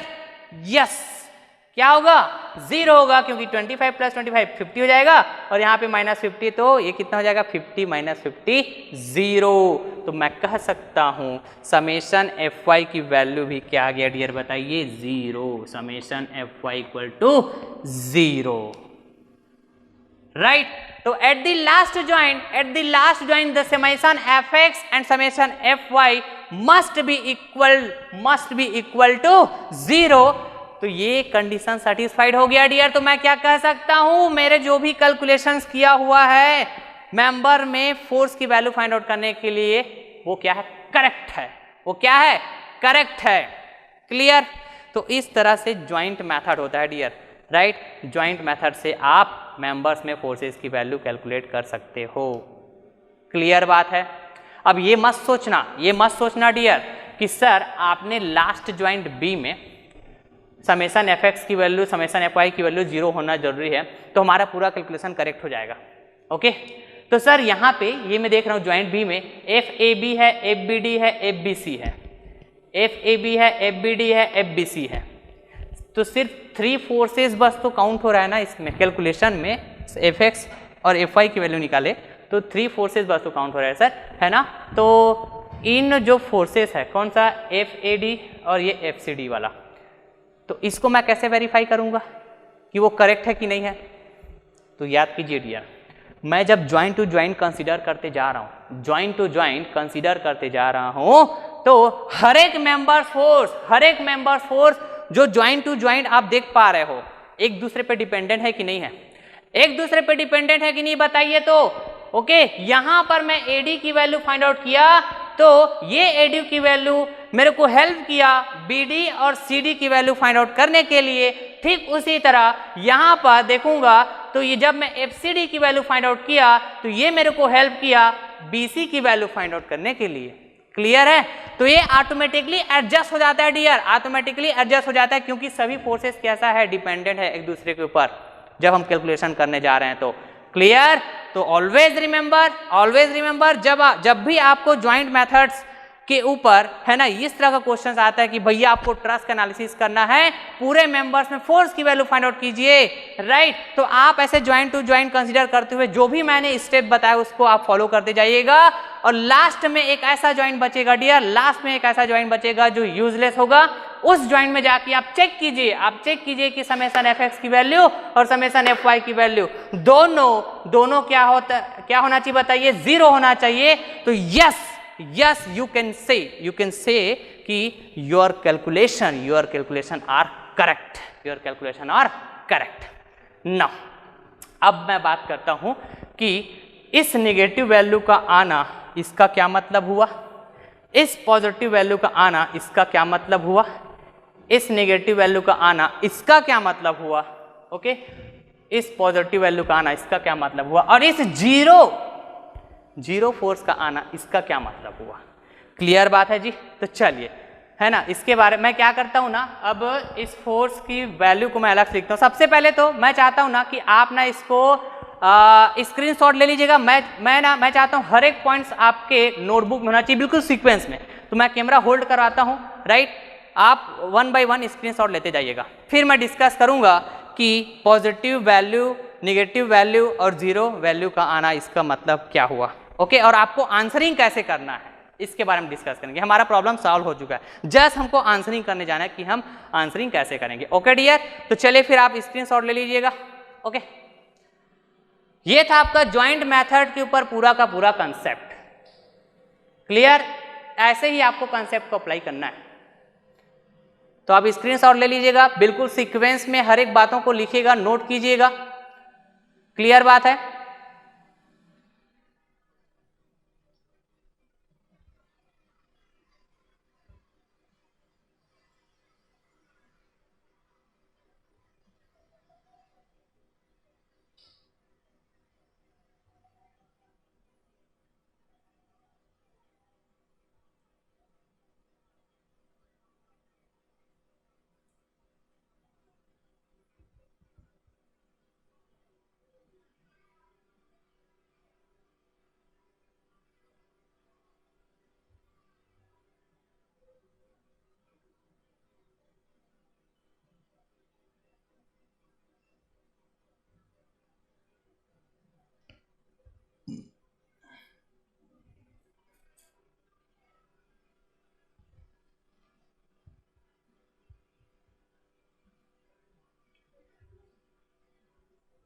हो गया क्या? ठीक है, ठीक। तो देखिए थोड़ी यार, है ना, अब मैं बात करता हूं, यहीं पर डिस्कस कर देता हूं, ओके, कि 0 वैल्यू का आना क्या हुआ, नेगेटिव वैल्यू का आना। वैसे तो मैंने आपसे ऑलरेडी डिस्कस किया हुआ है जब मेथड ऑफ कॉन्सेप्ट पर जब डिस्कशन किया हुआ है, ठीक है जी। तो चलिए, मैंने जिस तरह से मेंबर्स फोर्स को रिप्रेजेंट किया हुआ था, नेचर कैसे अज्यूम किया था, मैं टेंसाइल नेचर अज्यूम किया था सभी मेंबर्स में, राइट, जिसके कारण ज्वाइंट में भी फोर्स जो आप देख रहे हो, जो मेंबर फोर्स के कारण आया, जिसको हम मेंबर फोर्स भी बोलेंगे। क्लियर है। तो उसका भी नेचर कैसा बताइए, तो अवे फ्रॉम द ज्वाइंट मतलब टेंसाइल नेचर का। सो मैं क्या बोलना चाह रहा हूं कि मेरा जंक्शन कैसा था, टेंसाइल था। मेरा जंक्शन कैसा था, टेंसाइल था। तो यहां पर डियर, यहां पर ये वैल्यू, पॉजिटिव वैल्यू, इस बात की इंफॉर्मेशन दे रही है कि मेरा अजम्पशन क्या है, करेक्ट है। तो आप यहां पे क्या बताओगे कि CD वैल्यू का, यदि मैं CD वैल्यू का बताऊं क्या कि ये देखिए, तो CD वैल्यू का यदि मैं आंसरिंग देने चाहूंगा तो मैग्नीट्यूड बात करूंगा, M फॉर मैग्नीट्यूड ऐसे देखिए, मैग्नीट्यूड, ओके, मैं पूरा नहीं लिख रहा हूं, मैग्नीट्यूड बोलूंगा तो कितना होगा बताइए, 25/√3, जितना आया है उतना ही रहेगा, ओके। और इसका जो नेचर होगा वो कैसा होगा बताइए, नेचर जो होगा डियर वो कैसा होगा, टेंसाइल होगा। कैसा होगा, टेंसाइल। कब, जब वैल्यू पॉजिटिव आया है, मतलब मैं जो अज्यूम किया था डायरेक्शन वो कैसा था, करेक्ट था। वो कैसा था, करेक्ट था, ओके। तो ये वैल्यू पॉजिटिव आना इस बात की इंफॉर्मेशन दे रही कि मेरा अज्यूम डायरेक्शन करेक्ट था, और जो भी अज्यूम डायरेक्शन था वही एक्चुअल नेचर हो जाएगा। एक्चुअल नेचर क्या हो जाएगा, टेंसाइल हो जाएगा डियर। क्या हो जाएगा बताइए, टेंसाइल। क्लियर है ना। ठीक उसी तरह FAD की बात करूंगा डियर, तो यहां भी क्या बोल पाऊंगा बताइए, मैग्नीट्यूड, राइट। ये क्या हो जाएगा, मैग्नीट्यूड, राइट। ये इतना क्या हो जाएगा, मैग्नीट्यूड हो जाएगा, ओके। जिस तरह मैं यहाँ पे बताया हूं वैसे ही आप नोट कीजिएगा, ठीक है। मेरे पास स्पेस कम है, जस्ट आप समझते जाइए कॉन्सेप्ट को। 25/√3 न्यूटन ये वैल्यू आया, और कुछ नहीं, मतलब पॉजिटिव वैल्यू आया, मतलब मेरा अजम्पशन क्या है, करेक्ट है। तो मैग्नीट्यूड बताऊंगा इसका तो 25/√3 न्यूटन, 25/√3 न्यूटन, जो वैल्यू आया वही उसका मैग्नीट्यूड होगा। नेचर बात करूंगा तो ये हो जाएगा क्या 25/√3 न्यूटन। क्लियर। यदि मैं नेचर बात करूंगा, क्या बात करूंगा नेचर, तो नेचर क्या होगा जो मेरा अज्यूम्ड क्या था जी, जो मेरा अज्यूम्ड था, है ना जी, क्या था बताइए टेंशन, तो ये हो जाएगा टेंशन। क्लियर है, आप समझते जाइए, हर एक पॉइंट को नोट कीजिएगा, मैं फिर से बार बार बोल रहा हूँ, ठीक है जी। ओके, तो ये भी टेंशन हुआ एडी, और क्या है सीडी, ये भी कैसा हुआ टेंशन हुआ। करेक्ट। सर निगेटिव वैल्यू के बारे में बताइए तो निगेटिव वैल्यू इस बात की इंफॉर्मेशन दे रही है डियर कि एफ ए बी मेंबर में जो फोर्स का रिप्रेजेंटेशन है आपका कैसा था, टेंसाइल था। कैसा था, टेंसाइल था। तो ये जूम डायरेक्शन कैसा हुआ, इनकरेक्ट हुआ अकॉर्डिंग टू दिस वैल्यू जो आप निगेटिव वैल्यू लाया हो। तो ये एक्चुअल में कैसा होना चाहिए, इसको कंप्रेसिव होना चाहिए, इस बात की इंफॉर्मेशन दे रही। तो जब मैं इसका मैग्नीट्यूड बताने जाऊंगा तो मैं क्या बताऊंगा, यदि मैग्नीट्यूड बताऊंगा डियर, मैग्नीट्यूड ओके, तो मैं क्या बताऊंगा 50/√3, 50/√3 ओके, 50 ठीक है 50/√3 न्यूटन ओके। और नेचर क्या बता रहा हूं, नेचर क्या हो जाएगा कंप्रेसिव। क्या हो जाएगा बताइए कंप्रेसिव। तो इसका मतलब क्या हुआ, जैसे ही मैं इस माइनस साइन को हटाया तो मैं एक्चुअल डायरेक्शन को बताने जा रहा हूं, इसलिए हटाया और एक्चुअल डायरेक्शन को बताया क्या कंप्रेसिव, तो ये माइनस साइन ऑटोमेटिक हट गया। इतनी सी बात है डियर, इतनी सी बात है। क्लियर है। सिमिलरली और भी एक वैल्यू था डियर, कहां पे है BC, तो यहां भी देखूंगा तो ये माइनस साइन इस बात का इंफॉर्मेशन देगा कि इसको क्या होना चाहिए, नेचर को कंप्रेसिव होना चाहिए, ये इस बात की इंफॉर्मेशन देगा माइनस साइन। ये क्या बताएगा, नेचर को कंप्रेसिव होना चाहिए। क्यों, क्योंकि BC मेंबर में मैंने जो फोर्स का अजम्पशन लिया हुआ था, टेंसाइल लिया था, वैल्यू निगेटिव आया, वो इस बात की इंफॉर्मेशन दिया कि वैल्यू कैसा है निगेटिव आया, वो इस बात की इंफॉर्मेशन दिया कि इसको कंप्रेसिव होना चाहिए। तो ये क्या हो जाएगा डियर, नेचर कंप्रेसिव, और ये जो वैल्यू है इसको मैं बताऊंगा 50/√3 न्यूटन। ठीक है, ये हो जाएगा इसका मैग्नीट्यूड। क्या हो जाएगा बताइए, मैग्नीट्यूड। क्लियर। मेरे पास स्पेस कम था, मैं तो ऐसे शॉर्ट में लिखते जा रहा हूं, लेकिन मैं बोल के तो समझा रहा हूं ना आपको, उस वे में आपको नोट करना है। क्लियर बात है। ओके, यही रीजन है डियर कि जब मैं आपको ज्वाइंट मेथड का कंसेप्ट जब मैं आपको पढ़ाया, राइट, तो ना मेरा जो लास्ट स्टेप था मैंने क्या बोल के रखा हुआ था कि if the force in any member is found to be negative, if the force in any member is found to be negative, that implies that the assumptions of that direction of force is wrong. So we need to reverse that assumed direction of force. इतनी सी बात है dear, इतनी सी बात है। तो आपका assumptions कुछ भी हो, चाहे टेंसाइल हो चाहे कंप्रेसिव हो, यदि कैलकुलेशन के बाद वैल्यू नेगेटिव आया, वो इस बात का इंफॉर्मेशन दिया कि आपका अज्यूम डायरेक्शन रॉन्ग था, तो आपको रिवर्स करने की नीड है। यदि कंप्रेसिव अज्यूम किया हो तो इस बात की इंफॉर्मेशन दे रही है वैल्यू का नेगेटिव आना कि भैया वो एक्चुअल में कंप्रेसिव नहीं है, वो कैसा है टेंसाइल है, इस तरह से। एंड आई अगेन रिपीट कि वैल्यू का पॉजिटिव आना इसका मतलब ये कभी नहीं होगा कि वो टेंसाइल है। वैल्यू का नेगेटिव आना इसका मतलब ये कभी नहीं है कि वो कंप्रेसिव है, राइट। वैल्यू का पॉजिटिव आना इसका मतलब सिर्फ और सिर्फ इतना है कि आपका अज्यूम डायरेक्शन करेक्ट है। यदि वैल्यू नेगेटिव आया तो आपका अज्यूम डायरेक्शन रॉन्ग है, मतलब आपको डायरेक्शन को रिवर्स करना होगा। क्लियर, इतनी सी बात है। ओके डियर, तो इस पॉजिटिव और निगेटिव का मतलब तो हमने समझ लिया। ठीक है सर, बिल्कुल समझ लिया सर। अब इसके बारे में बताइए, तो ये फोर्स BD की वैल्यू 0 क्यों आ रहा है सर, इसके बारे में बताइए। तो देखिए, याद कीजिए basic assumptions for the plane truss जब मैंने आपको पढ़ाया, तो यदि मैं बेसिक अजम्पशंस करें यार साधारण शब्दों में मीनिंग बताऊं, तो basic assumptions that is nothing but दी झूठ बोलना। क्लियर है, झूठ बोलना that is called basic assumption. Clear है सर? मतलब ये क्या बोलना चाह रहे हो आप? तो याद कीजिए, जब मैं बेसिक अजम्पशंस में नंबर ऑफ बेसिक अजम्पशंस की जब बात किया तो मैंने ये बोला कि भैया मेंबर्स जो होंगे ट्रस्ट स्ट्रक्चर में, जो मेंबर्स होंगे वो वेटलेस होना चाहिए। ये मेरा अजम्पशंस का पार्ट था मेरा अजम्पशंस का पार्ट। तो आप बताइए मेरे को, प्रैक्टिकल सिचुएशन में जैसे आप देखते हो, प्रैक्टिकल सिचुएशन में जितने भी ट्रस्ट के स्ट्रक्चर के एग्जांपल देखते हो, चाहे आप ब्रिज कंस्ट्रक्शन का बात कर लीजिए, मोबाइल टावर्स का बात कर लीजिए, चाहे आप टीन शेड के नीचे जो वर्कशॉप में स्ट्रक्चर लगा हुआ होता है उसकी बात कर लीजिए, तो जो मेंबर्स होते हैं जनरली मेटालिक मेंबर्स होते हैं। और मेटालिक मेंबर्स मतलब मेटल, और मेटल कुछ ना कुछ वेट होगा, कुछ ना कुछ तो वेट होगा डियर। लेकिन हम प्रैक्टिकल एनालिसिस नहीं करते हैं, हम ट्रस्ट का कैसा एनालिसिस करते हैं? थ्योरेटिकल एनालिसिस करते हैं। और अपने एनालिसिस को इजी करने के पर्पज से, just for the simplification we need some basic assumptions, right? तो इन्हीं सभी बेसिक अजम्पशंस के कारण, राइट, जैसे मैं भी बताया मेंबर शुड बी वेटलेस, ये भी एक रीजन है कि मेंबर बीडी में क्या आया? फोर्स 0 आया। आ रही बात समझ में? और मेंबर फोर्स को हम लोग क्या बोलते हैं? इंटरनल रिएक्शन फोर्स बोलते हैं क्या जी?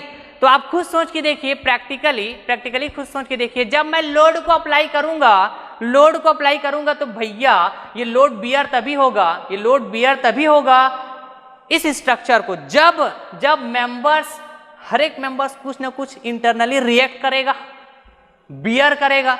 तो यहां पर बीडी फोर्स की वैल्यू 0 आ रहा है, इसका मतलब क्या है? बीडी मेंबर किसी भी तरह का रिएक्ट कर ही नहीं रहा है, किसी भी तरह के लोड को बियर कर ही नहीं रहा है ये। तो प्रैक्टिकली तो ऐसा पॉसिबल नहीं है, but it is possible theoretically, है ना, थ्योरेटिकली। ओके, तो सर और भी कुछ ऐसे रीजन हो सकते हैं क्या? राइट, जो हमने बेसिक एजम्पशन से बात किए। तो याद कीजिए, मैंने जो भी हिंज जॉइंट बोला जिससे मेंबर्स कनेक्ट होगा, तो इसको कहा हुआ था कि मेंबर्स कनेक्ट होंगे बाय द हिंज जॉइंट और पिन जॉइंट ओनली, क्लियर है? और साथ ही साथ ये भी कहा था कि फ्रिक्शन लेस होगा ज्वाइंट।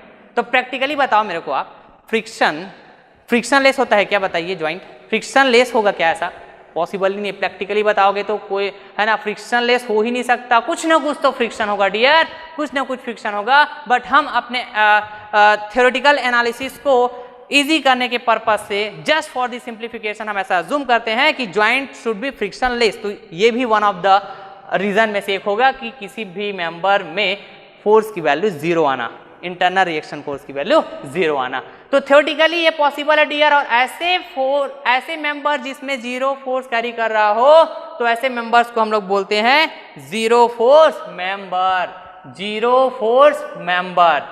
करेक्ट बात है। और ये 0 फोर्स मेंबर जो होता है डियर, बहुत ही इंपॉर्टेंट टॉपिक में से एक होता है ना। यदि मैं आपके कॉम्पिटिटिव एग्जाम के पॉइंट ऑफ व्यू से बात करूं, स्पेशली यदि मैं गेट एग्जाम के पॉइंट ऑफ व्यू से बात करूं, तो रेगुलर बेसिस में क्वेश्चन आते हैं डियर। एक ट्रस्ट का स्ट्रक्चर गिवन रहेगा और आपको ये पूछा जाएगा कि भैया ये बताइए कि ऐसा कौन कौन सा मेंबर है इस ट्रस्ट के स्ट्रक्चर में जो 0 फोर्स कैरी कर रहा होगा।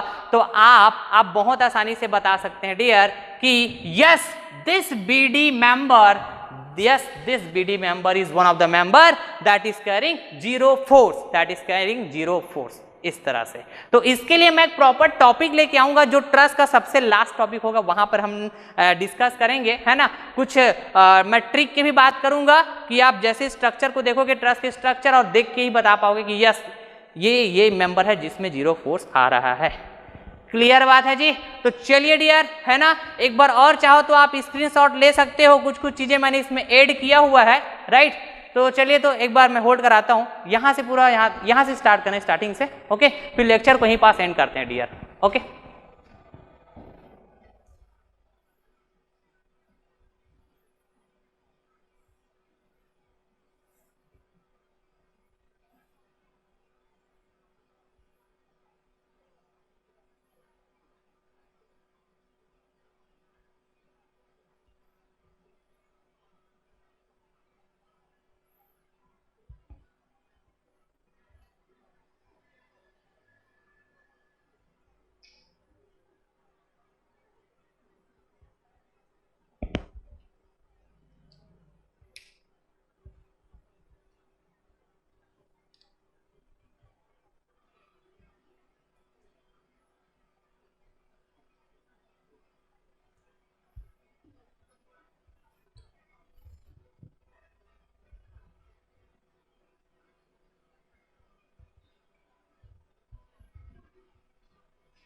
हो गया। अच्छा, एक और इंपॉर्टेंट नोट पॉइंट मैं लिखवा रहा हूं, राइट, बहुत ही केयरफुली समझिएगा और सुनिएगा। थोड़ा सा है, 2 मिनट का और बात करूंगा मैं, फिर है ना ये पूरा की पूरा कंसेप्ट फिर आपका पूरा क्लियर हो जाएगा। ओके, एक नोट पॉइंट लिखवाऊंगा और वो नोट पॉइंट ना आगे कहीं ना कहीं है ना एक ऐसा लेक्चर आएगा जिसमें मैं बात करूंगा उस नोट पॉइंट के बारे में, तो आपको याद होना चाहिए। ठीक, तो चलिए डियर, जैसे मैं ट्रस्ट की एनालिसिस का सिंपली मीनिंग बताया हुआ था लेक्चर नंबर 2 में, क्या बताया हुआ था कि ट्रस्ट की एनालिसिस करना मतलब अननोन्स को फाइंड आउट करना। अब वो जो अननोन्स होंगे वो कितने तरह के हो सकते हैं, एक्सटर्नली अननोन हो सकते हैं और इंटरनली अननोन हो सकते हैं। एक्सटर्नली नोट करते जाइएगा आप हर एक पॉइंट्स को, है ना, जो आप समझते जाएंगे। एक्सटर्नली अननोन्स मतलब एक्सटर्नल अननोन्स, और एक्सटर्नल अननोन्स मतलब support reaction. This is the first point. Okay, internal unknowns मतलब व्हाट, इंटरनल रिएक्शन, और इंटरनल रिएक्शन मतलब मेंबर्स फोर्स। क्लियर बात है क्या? ओके, यही बात करते हैं हम लोग ट्रस्ट स्ट्रक्चर का जब हम एनालिसिस करते हैं तब। तो अननोन्स को फाइंड आउट करने के लिए इक्वेशंस जरूरी होता है। एक जनरली जब मैं बात करूं अननोन फाइंड आउट करना है तो आपके पास इक्वेशंस तो होंगे ना। ओके, तो मैं यहाँ पे आपसे पूछूं कि हम एक्सटर्नल अननोन भी फाइंड आउट कर लिए हैं, बिल्कुल सही बात है sir.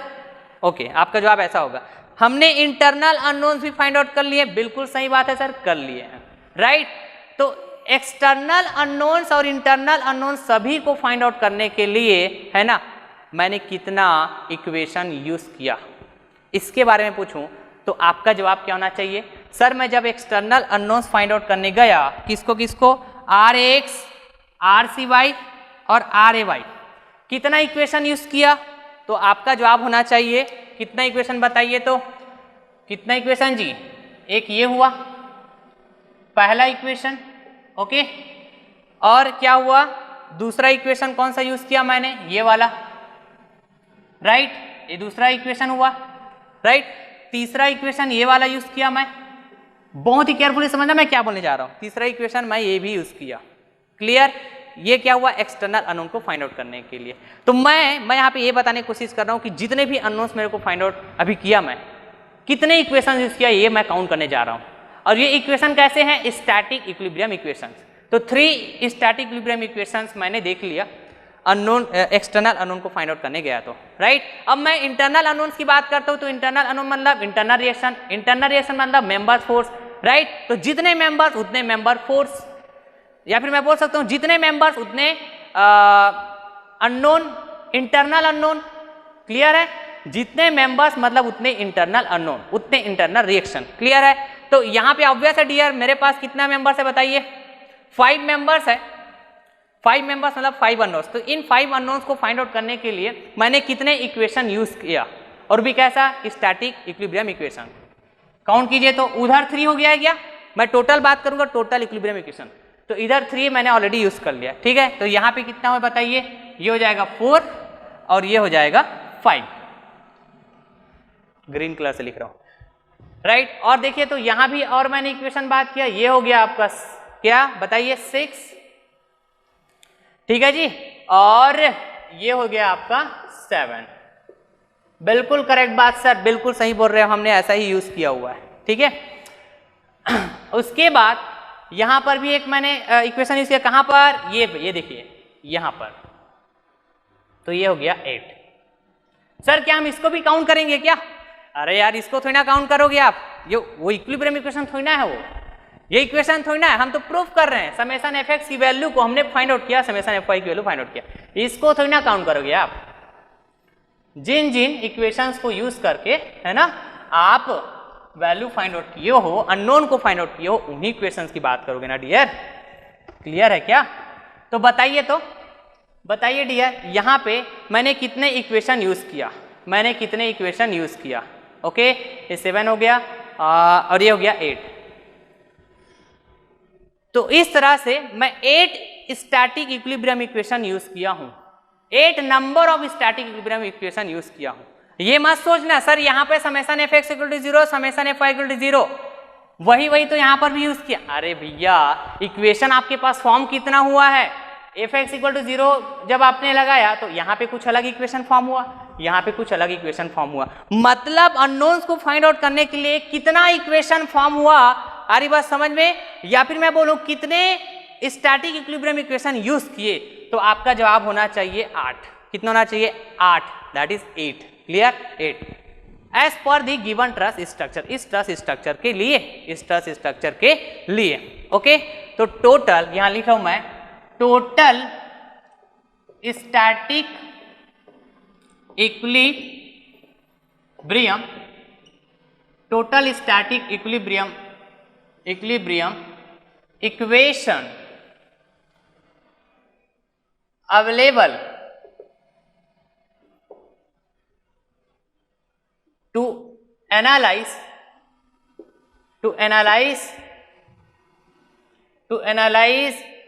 the whole truss structure, to analyze the whole truss structure, या फिर मैं कह सकता हूं to find all unknowns, to find all unknowns। ठीक है, इसको जूम करना भी है ना, to find all unknowns, right? Analyse whole truss ऐसा बोलूं, या फिर to find all unknowns, right? और ऑल अननोन्स मतलब इसमें क्या क्या होगा बताइए? ऑल अननोन्स की बात करूंगा तो इसमें क्या क्या होगा? इसमें क्या क्या होगा डियर?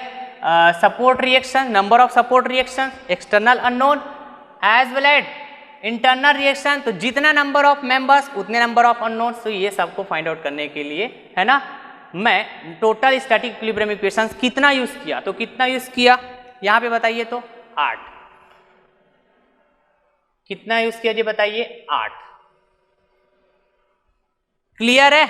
राइट? अब यदि मैं गिवन ट्रस के स्ट्रक्चर को, राइट, गिवन ट्रस की स्ट्रक्चर को फुल्ली एनालाइज करने के लिए इन जनरल कुछ इक्वेशन के फॉर्म में या फिर एक फॉर्मूला के फॉर्म में ऐसा बोलूं, राइट, या फिर एक टर्म्स के फॉर्म में कुछ तो ऐसा होगा जो एक जनरलाइज फॉर्म में बता देगा कि यस, कि आपको गिवन ट्रस की स्ट्रक्चर को फुल्ली डिफाइन करना है, तो total number of static equilibrium equations कितना होगा?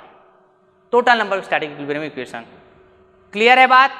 तो यहां पर बताइए, इस ट्रस की स्ट्रक्चर को मैं फुल्ली एनालाइज कर पाया, सारे अननोन्स की वैल्यू फाइंड आउट कर पाया, तो मेरे पास कितना स्टैटिक इक्विलिब्रियम इक्वेशन है जो मेरे को हेल्प किया फुल्ली एनालाइज करने के लिए? तो कितना किया? 8। तो देखिए यहां पे इस ट्रस स्ट्रक्चर में नंबर ऑफ ज्वाइंट की बात करूं तो कितना है बताइए? तो नंबर ऑफ ज्वाइंट की बात करूं तो कितना है बताइए? 4 है। कितना है? 4 है। आ रही बात समझ में? कितना है जी? 4 है। तो गिवन ट्रस की स्ट्रक्चर को, अच्छा या फिर मैं बोलूं गिवन ट्रस की स्ट्रक्चर को जब एनालाइज करने जाओगे तो आपके पास total static equilibrium equation available कितने होंगे, ऐसा मैं पूछूंगा, तो आपका जवाब होना चाहिए 2J। इसको क्या बोलूंगा? 2J। तो यहाँ पे क्या हो जाएगा? जैसे J की वैल्यू क्या था यहाँ पे? 4 था, तो 2 चौके 8, 2 × 4 = 8। यही था क्या?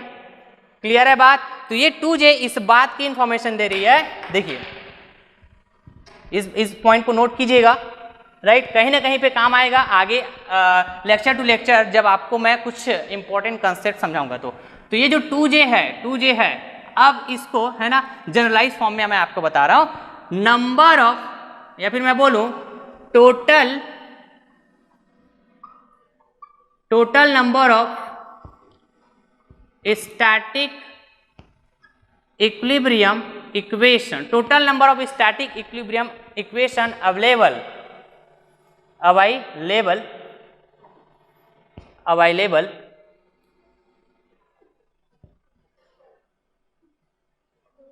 for analysis